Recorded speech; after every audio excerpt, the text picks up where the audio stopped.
원소들입니다. 이것이 과한지 부족한지를 평가해 주는 게 모발 미네랄 검사입니다. 그리고 모발에 포함된 미네랄 양은 체내에 포함되어 있는 미네랄 양과 상관성이 없다 그러면 이 모발 미네랄 검사는 이 검사의 유용성에서 사라져 버렸을 것입니다.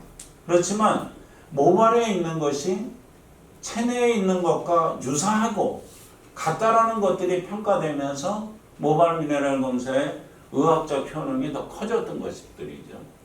그리고 이제 모발 검사를 통해서 나타나는 미네랄 분포 상태를 통해서 잠재된 질병 상태를 파악을 하고 그 다음에 그 원인을 제거해서 건강을 증진시키려는 예방의학적 수단으로다가 모발 검사가 시행되고 있는 것들입니다. 건강보험 요양급여 코드에도 분류번호 나452 코드 C4523에 아예 이미 이게 코드 면허가 입력되어 있습니다.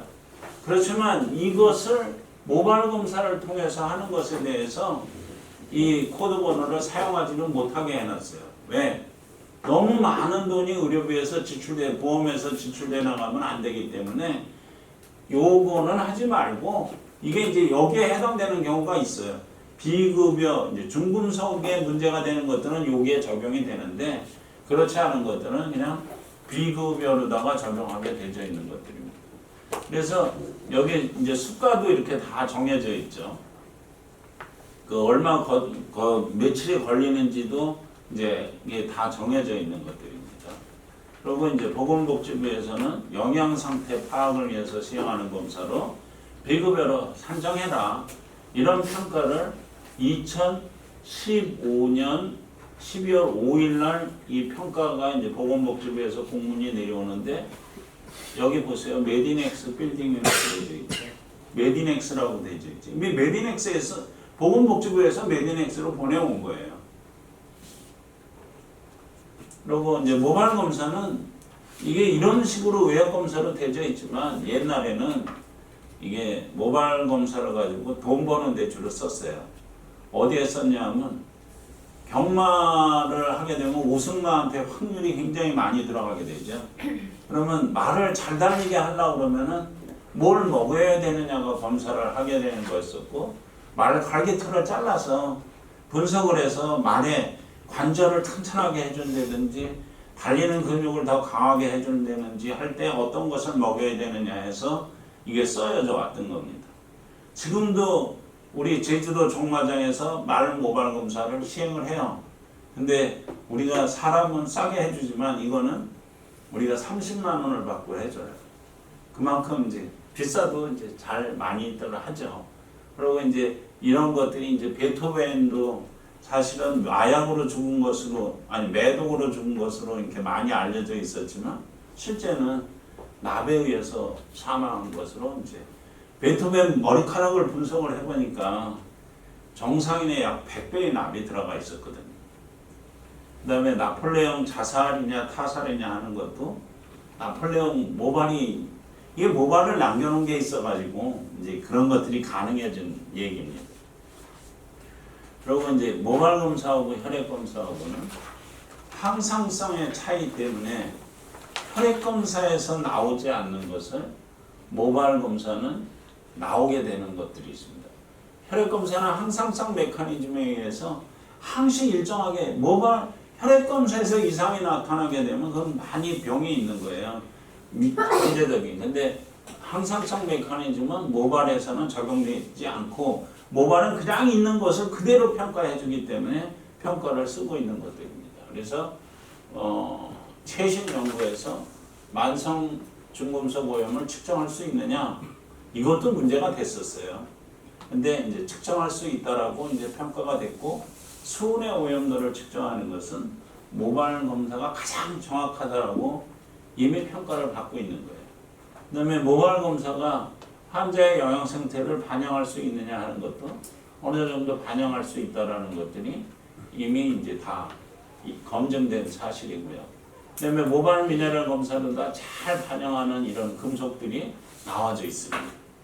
그래서 이게 그 탈모 치료에서도 모발 검사를 쓰고 있는데 뭐냐면 이 탈륨이라는 원소를 나오게 되면 탈륨이 우리 몸속에 들어가게 되면 머리카락 생성 자체를 못하게 만들어요. 그래서 탈륨이라는 원소가 있으면 대머리가 될 수뿐이 없다. 탈륨을 제거해야 된다 해가지고 이런 것들이 이용되고 있는 것들입니다. 그리고 이제 모발 검사에 대한 수치는 나라마다 다 틀려요.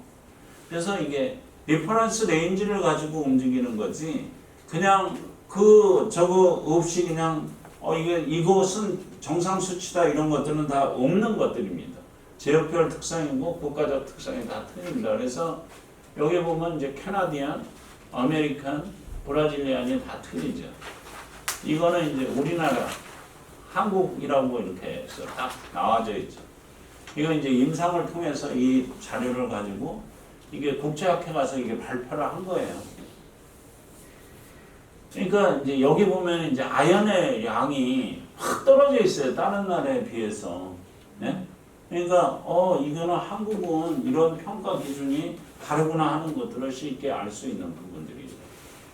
그럼에도 불구하고 모발 검사가 대중화되지 않을까. 이제 이거는 뭐 앞으로는 대중화될 거니까 지금 대중화되고 있으니까 별 문제가 되지 않습니다.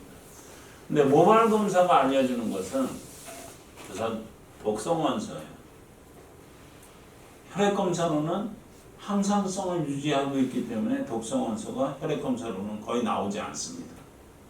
그거는 오염되고 나서 24시간 내에 하루 내에 검사를 했을 때는 나타나지만 오염이 되고 나면 우리 몸이 내 몸을 정상적으로 만들어야 되겠다는 생각에서 혈액 내에 있는 독성 원소들을 다 조직으로 다 이완시키기 때문에 나오질 않아요. 근데 모발에서는 한번 오염된 것은 그대로 나타나니까 독성 원소 평가를 하고 있고 그 다음에 미네랄의 기준 아까 그 리퍼런스 레인지에 의해서 얘가 중간치에 있느냐 없느냐 많느냐 모자라느냐를 평가하는 부분으로 들어가고요.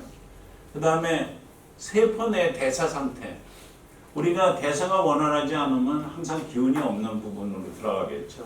그것을 평가해 주는 부분이고 그러다 보니까 에너지나 이런 활력 수준도 그냥 바로 알 수 있어요. 어느 원소들이 모자르게 되면 알 수 있고 그 다음에 부신 피로 갑상선 기능 탄수화물 식이 평가 그 다음에 스트레스를 받고 있느냐 안 받고 있느냐 이런 상태 산알칼리 대사 이 사람이 산성인 몸을 유지하고 있는지 알칼리성을 몸을 유지하고 있는지 그 다음에 염증 상태 이런 10가지를 알아낼 수 있습니다.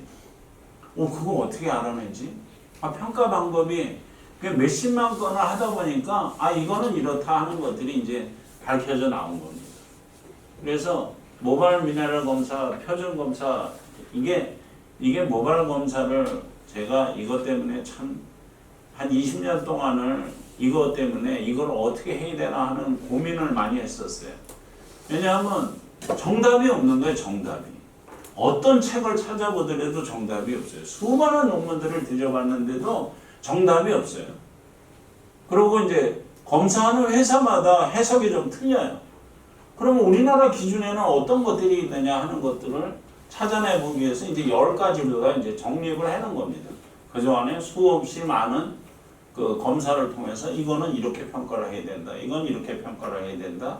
그 다음에 생화학적인 이론에 의해서 제가 정리를 해놓은 겁니다. 연구를 하고 정리를 해놓은 상태입니다. 그래서 독성 원소는 유독성 원소의 체내작용은 메타볼릭 엔카플러라고 하는데 우리가 미토콘드리아 내에서 수소이온이 하나 달랑 떨어져 나와야지만 에너지가 발생이 돼요. 근데 독성 원소는 이 수소이온이 떨어져 나오는 것을 우리가 메타볼릭 엔카플러 반응이라고 하는 이것을 못하게 만들어요. 그래서 만성 피로를 유지할 수 있게 해주는 거고 그 다음에 알러지 반응이 일어나는 거 어린애들 아토피 환자들이 굉장히 많죠. 예? 갓 태어난 애 옛날에는 그냥 5% 이내가 알러지라고 그러고 그것도 또 걷기 전에 돌이 되면 다 없어지는 걸로 돼 있었는데 지금은 태어난 애들의 40% 내지 50%가 아토피예요.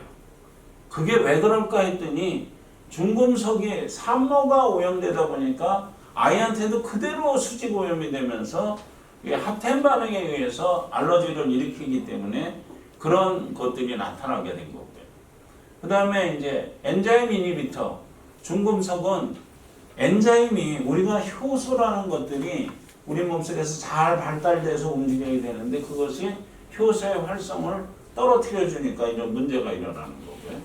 그 다음에 이제 글루타치온이라고 여러분 간장약 중에 타치온이라고 있었죠. 그 타치온이 망했어요. 타치온이. 그렇게 아니 글루타치온은 좋다 그러면서 타치온이 왜 망했을까? 타치온을 만들어서 일본 제약회사 개발을 했고 그것을 동아제약에서 수입을 해갖고 타치온을 줬어요. 근데 경구로 튀어있더니 안 들어가는 거예요. 그래서 주사제만 살아있고 경구용은 망했어요. 근데 주사제도 지금 뭘로 쓰여요? 타치온이? 주사제가 지금 간장약으로 쓰이는 것보다 미백 주사, 신데렐라 주사로 더 많이 쓰이고 있어요.